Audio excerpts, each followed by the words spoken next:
আসসালামু আলাইকুম and welcome to Riyad academy. আজকের পর্বে আমরা দেখব তোমাদের ইংরেজি চ্যাপ্টার 6 এর অ্যাক্টিভিটি 6.3.4। এখানে আমাদের হচ্ছে কিছু সমার্থক শব্দ দেওয়া রয়েছে যার ম্যাচিং করতে হবে। তাহলে আমরা একটু নির্দেশনাটি পড়ে নিই।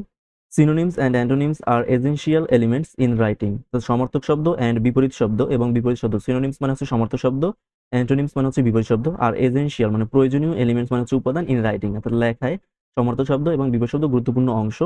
Synonyms words gives us a lot of word choice by which we can write formal and informal text. Synonyms words gives us synonym বা সমার্থক শব্দ আমাদেরকে দেয় lot of choice মানে give us a lot of word choice অর্থাৎ অনেকগুলো শব্দের আমরা ব্যবহার করতে পারি পছন্দ মতো by which we can write যা আমরা লিখতে পারি formal and informal টেক্সটে। Now we will practice the of use synonym। এখানে সম্ভবত হবে use of synonyms। তাহলে আমরা হচ্ছে নিচে সমার্থক শব্দগুলো প্র্যাকটিস করি বা অনুশীলন করি। তাহলে এক্ষেত্রে আমাদের বাম পক্ষে যে সিনোনিমস গুলো দেওয়া রয়েছে তার অর্থানুসারে হচ্ছে ডান পক্ষের সাথে আমাদের ম্যাচ করতে হবে। তাহলে আমরা চলে যাচ্ছি উত্তরপত্রে। এখানে আমরা যদি দেখি যে ওয়ার্ডস ফ্রম দ্য টেক্সট অর্থাৎ পূর্বের টেক্সট থেকে যে আমরা পূর্বে টেক্সট পড়ে এসেছিলাম রিডিং, সেখান থেকে হচ্ছে আমাদের শব্দাবলী এখানে নিচে দেওয়া রয়েছে এবং যার সমার্থক শব্দগুলো হচ্ছে আমাদের ডান পাশে ডান কলামে দেওয়া রয়েছে। তাহলে 1 নম্বর শব্দ হচ্ছে ফোর্সড মানে হচ্ছে জোরপূর্বক কোনো কিছু।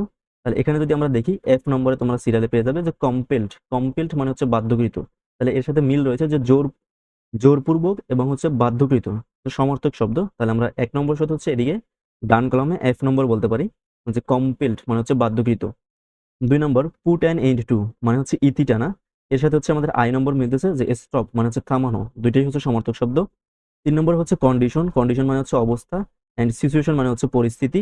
অবস্থা এবং পরিস্থিতি দুটোই সিমিলার ওয়ার্ড, তাহলে আমরা বলতে পারি কন্ডিশনের সাথে মিল রয়েছে হচ্ছে সিচুয়েশন। অর্থাৎ 3 নম্বরের সাথে হচ্ছে এ নম্বর। 4 নম্বর পেইড প্রদান করা হয়েছে এমন, অর্থাৎ কোনো কিছু তাকে দেওয়া হয়েছে, পেইড প্রদান করা হয়েছে এমন। এবং এর সাথে মিল রয়েছে হচ্ছে এইস রিমিউনারেটেড মানে হচ্ছে পারিশ্রমিক, অর্থাৎ তার শ্রমের পরিবর্তে তাকে যেটা প্রদান করা হয় টাকা, বা তার শ্রমের পরিবর্তে যে জিনিসটা তাকে বিনিময়ে প্রদান করা হয় সেটাই হচ্ছে পারিশ্রমিক। তাহলে পেইড এবং হচ্ছে রিমিউনারেটেড এটা হচ্ছে সিমিলার ওয়ার্ড। 5 টার্ম মানে হচ্ছে কাল বা সময়, এর সাথে মিল রয়েছে হচ্ছে বি নম্বর। টাইম মানে হচ্ছে সময়। 6 নম্বর ভালনারেবল ঝুঁকিপূর্ণ, এবং এর সাথে হচ্ছে সিনোনিমস রয়েছে যে নম্বর। সাসেপ্টিবল মানে হচ্ছে সংবেদনশীল। 7 অ্যাবিউজ মানে হচ্ছে অপব্যবহার বা নির্যাতন, এবং ডি নম্বর হচ্ছে ম্যানিপুলেশন মানে হচ্ছে অপব্যবহার বা নির্যাতন। তাহলে এই দুটো হচ্ছে সিমিলার ওয়ার্ড, তাহলে আমরা বলতে পারি 7 এর সাথে মিল রয়েছে হচ্ছে ডি। সেফ নিরাপদ এবং হার্মলেস ক্ষতিবিহীন। তাহলে ক্ষতিবিহীন তার মানে হচ্ছে সে নিরাপদ, তাহলে সেক্ষেত্রে সেফ এবং হার্মলেস হচ্ছে সিমিলার ওয়ার্ড অর্থাৎ সিনোনিম শব্দ বা সমার্থক শব্দ। ক্রিয়েশন সৃষ্টি বা তৈরি। ফরমেশন মানে হচ্ছে গঠন, অর্থাৎ কোনো কিছু তৈরি করা, গঠন বোঝায়। সেই ক্ষেত্রে ক্রিয়েশন এবং ফরমেশন হচ্ছে সিমিলার ওয়ার্ড বা সিনোনিম ওয়ার্ড। কালেকটিভ মানে হচ্ছে সামষ্টিক।